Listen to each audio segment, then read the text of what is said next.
Huh? Isn't that Charlotte? What could she want with Lapine Pauline? Pretty please with the cherry on top, Charlotte! Journalist extraordinaire! Please tell me you're joking!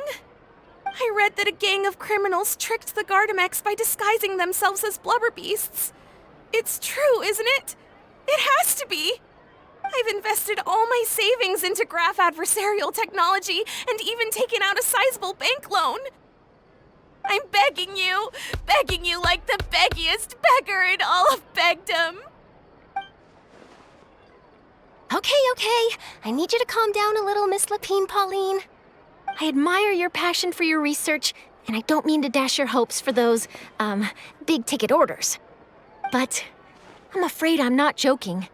The Blubber Beast incident was a short story mailed to us by an anonymous amateur author, written in the style of a true story. Oh, Paimon sees what happened here. Sounds like the report Lapine Pauline read in the Steambird wasn't in the news section after all. Funnily enough, I actually remember being in a meeting where the editing team was debating the potential risk of misleading the public with this story. They even went to Maison Gardiennage for advice. But to our surprise, they fully supported us printing it. They figured that the false intel would be a great way to dupe potential criminals into wearing ridiculous costumes when breaking the law. In truth, Gardamex are extremely sophisticated in their capabilities. They can identify criminals just as reliably as the best human guards, so a crude disguise isn't gonna get you far. If anything, it'll just make you stand out all the more. Since we ran that story, the Maison Gardiennage has made a slew of arrests, including, one phantom blubber beast, a titanic red-crowned finch, and a specter man. So I knew this story had helped out law enforcement, but this is the first time I'm learning of an innocent citizen being deceived by it, and investing so much Mora for nothing.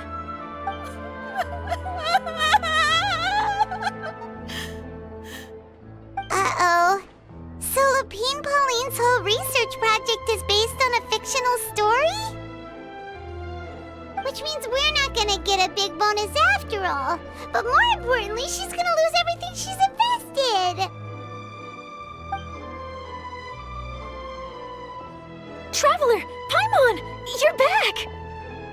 I was in the area taking some photos for a story when I got to talking to Miss Lapine Pauline about her research. She told me about your collaboration. She was hoping I could write an article to spread awareness about image recognition technology. She even paid me for the article and gave me one of her prototype devices before I could get a word in. I unfortunately had to dash her hopes, and I'm afraid all your hard work was in vain too. She's desperately trying to find a way to rescue the project and get you the Mora you're due. I've tried to let her down gently, but she's finding it all very hard to accept.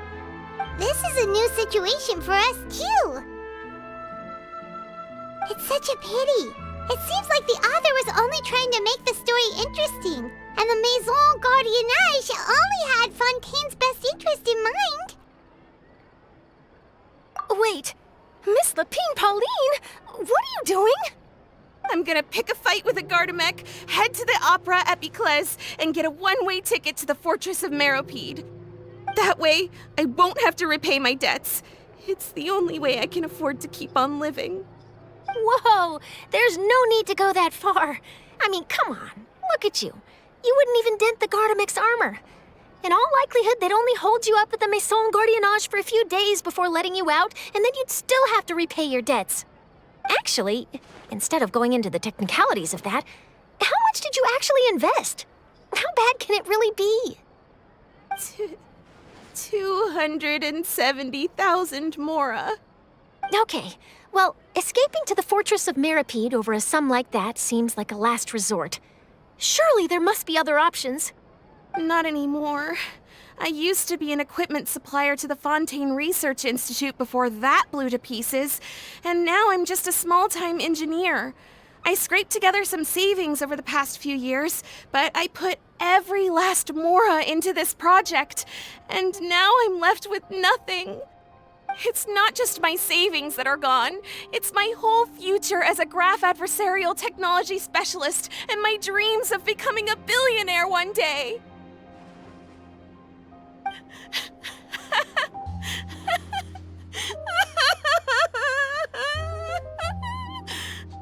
My life is over. Don't despair, Miss Lapine, Pauline. I think I know a way for you to turn this around. This prototype you've given me, the camera lens for image recognition sample collection. It's really quite something. You said you designed it specifically for high-fidelity image capture and analysis, yes? The rapid focal length adjustment is a very useful function in its own right. It's sure to make many journalists' jobs much easier. In fact, I'd say it has the potential to revolutionize Fontaine's news media. So your research efforts thus far are by no means in vain. The technology you've developed may have many applications that you've never even considered. Really? Absolutely. I've been working as a journalist for the Steambird for a long time now. No one understands the issues we journalists face on a day-to-day basis better than me.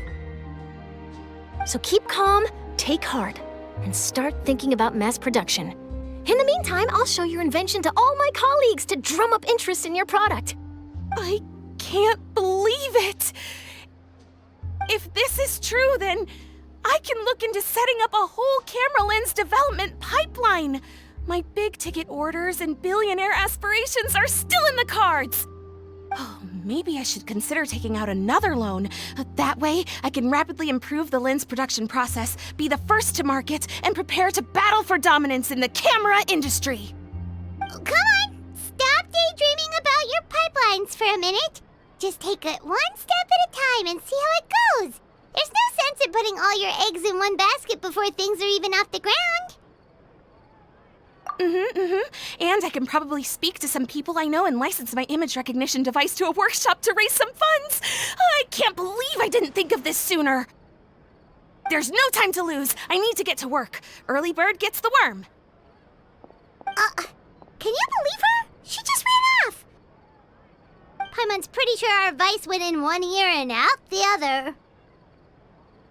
It's understandable. When inspiration and passion strike at the same time, it's all too easy to throw yourself headfirst into your work and forget about everyone around you. A lot of journalists are the same way when they're first starting out. But don't you worry. I'm gonna write an article on all this, and I'll be checking in on her regularly. Her research has the potential to benefit the entire journalistic community. I'll give her plenty of input to stop her from going down any rabbit holes and make sure mass production of her lens can begin as soon as possible. It's reassuring to know that you'll be looking out for her, Charlotte. Actually, you know what? Why don't you two take this prototype lens? I'm sure you'll have plenty of chances to use it on your travels. It takes the right person to get the most out of a new technology. In your hands, it's sure to capture some amazing sights. Thanks a lot, Charlotte. No bonus, no biggie. This makes everything worth it. You're welcome. I got something out of this too. The beginnings of a very interesting news story. The boundaries between real news reports and news-like fiction must not be blurred, even when there's a compelling justification for doing so. Yes, that's how I'll phrase it to the editors when I give them my feedback. Let's hope we don't mislead any more well-meaning citizens in the future.